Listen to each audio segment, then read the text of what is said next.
Today is June 18th. Welcome to Big Book Daily. My name is Rob. I am an alcoholic. It is a thrill, honor, and joy to be here with you today as we journey through the Big Book of Alcoholics Anonymous and the 12 Steps and 12 Traditions.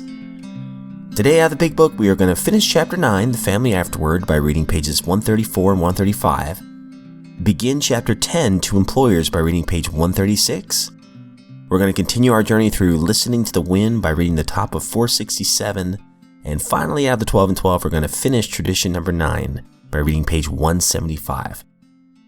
So with all that, my friends, hope you're doing well this morning. We've been given a brand new set of 24 hours. That's always a good thing. So let's go ahead and get to the good stuff. All right, my friends, so we are finishing off The Family Afterward today by reading 134 and 135. A word about sex relations. Alcohol is so sexually stimulating to some men that they may have overindulged. Couples are occasionally dismayed to find that when drinking is stopped, the man tends to be impotent. Unless the reason is understood, there may be an emotional upset. Some of us have had this experience only to enjoy in a few months a finer intimacy than ever. There should be no hesitancy in consulting a doctor or psychologist if the condition persists. We do not know many cases where this difficulty lasted long. The alcoholic may find it hard to reestablish friendly relations with his children. Their young minds were impressionable while he was drinking. Without saying so, they may cordially hate him for what he has done to them and to their mother. The children are sometimes dominated by a pathetic hardness and cynicism. They cannot seem to forgive and forget. This may hang on for months, long after their mother has accepted dad's new way of living and thinking. In time, they will see that he is a new man, and in their own way, they will let him know it. When this happens, they can be invited to join in morning meditation, and then they can take part in daily discussions without rancor or bias. From that point on, progress will be rapid. Marvelous results often follow such a reunion. Whether the family goes on a spiritual basis or not, the alcoholic member has to if he would recover. The others must be convinced of his new status beyond the shadow of a doubt. Seeing is believing to most families who have lived with a drinker. Here is the case in point. One of our friends is a heavy smoker and a coffee drinker. There was no doubt he overindulged. Seeing this, meaning to be helpful, his wife commenced to admonish him about it. He admitted he was overdoing these things, but frankly said that he was not ready to stop. His wife is one of those persons who really feels there is something rather sinful about these commodities, so she nagged, and her intolerance finally threw him into a fit of anger. He got drunk. Of course, our friend was wrong. Dead wrong. He had to painfully admit that and mend his spiritual fences. Though he is now a most effective member of Alcoholics Anonymous, he still smokes and drinks coffee. But neither his wife nor anyone else stands in judgment. She sees that she was wrong to make a burning issue out of such a matter when his more serious ailments were being rapidly cured. We have 3 little mottos which are apropos. Here they are. First things first. Live and let live. Easy does it. All right, great stuff. We'll go ahead and move on to Chapter 10. We're reading 136 today. Chapter 10, To Employers. Among many employers nowadays, we think of one member who has spent much of his life in the world of business. He has hired and fired hundreds of men. He knows the alcoholic as the employer sees him. His present views ought to prove exceptionally useful to businessmen everywhere. But let him tell you. I was at one time an assistant manager of a corporation department employing 6,600 men. One day my secretary came in saying that Mr. B insisted on speaking with me. I told her that I was not interested. I had warned him several times that he had but one more chance. Not long afterward, he called me from Hartford on 2 successive days, so drunk he could hardly speak. I told him he was through, finally and forever. My secretary returned to say that it was not Mr. B on the phone. It was Mr. B's brother, and he wished to give me a message. I still expected a plea for clemency, but these words came through the receiver. I just wanted to tell you that Paul jumped from a hotel window in Hartford last Saturday.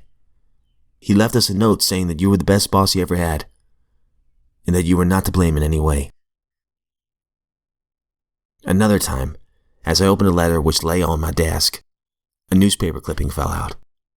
It was the obituary of one of the best salesmen I ever had. After 2 weeks of drinking, he had placed his toe on the trigger of a loaded shotgun.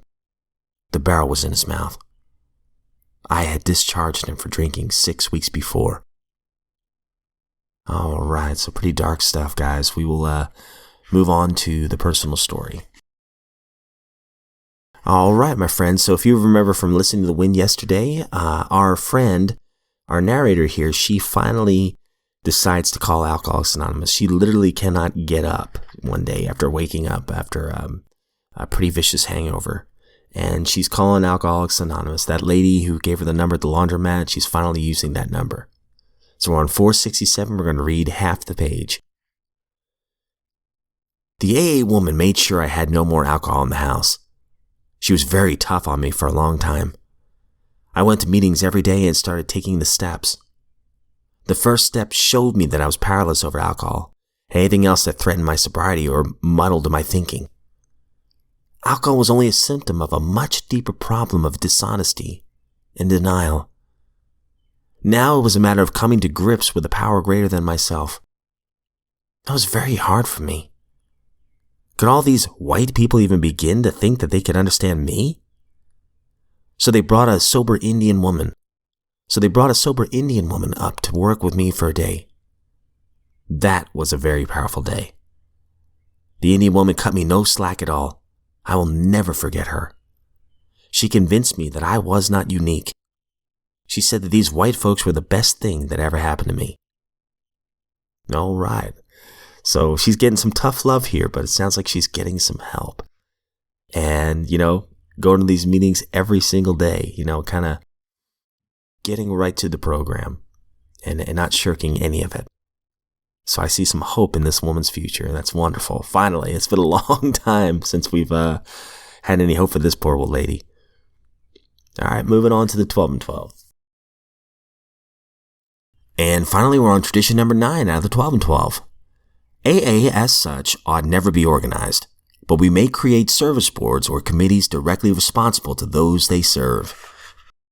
And yesterday we talked about, having all of the organizations involved in AA kind of seen as service centers, and it says right here, it is in the spirit of service that we elect the AA group's informal rotating committee, the intergroup association for the area, and the general service conferences of Alcoholics Anonymous for AA as a whole. Even our foundation, once an independent board, is today directly accountable to our fellowship. Its trustees are the caretakers and expediters of our world services. So we're just going to go ahead and finish off the chapter by reading page 175 today. Just as the aim of each AA member is personal sobriety, the aim of our services is to bring sobriety within reach to all who want it. If nobody does the group's chores, if the area's telephone rings unanswered, if you do not reply to our mail, then AA as we know it would stop. Our communication lines with those who need our help would be broken. AA has to function, but at the same time it must avoid those dangers of great wealth, prestige, and entrenched power which necessarily tempt other societies. Though Tradition 9 at first sight seems to deal with a purely practical matter, in its actual operation, it discloses a society without organization, animated only by the spirit of service, a true fellowship. By the spirit of service, I love that. Going back to the big book real fast. Actually, the personal story, when I first got into the fellowships, I had some people, with love, they told me some things that that didn't tickle my ears, I had to get honest with myself. And to this day, I still have to get honest with myself about certain issues I might have and really give that to my higher power. Sometimes I want to kind of cling on to sobriety, but also keep this one personal defect intact. And I wonder why my serenity's off. honesty is a big cornerstone of this program. And I think that's probably what's being drilled into our friend by her two sponsors, I guess, or her first sponsor and the Native American woman who works with her as well. And then, of course, going to the family afterward, big thing is time. A lot of this takes time, and the proof is in our actions.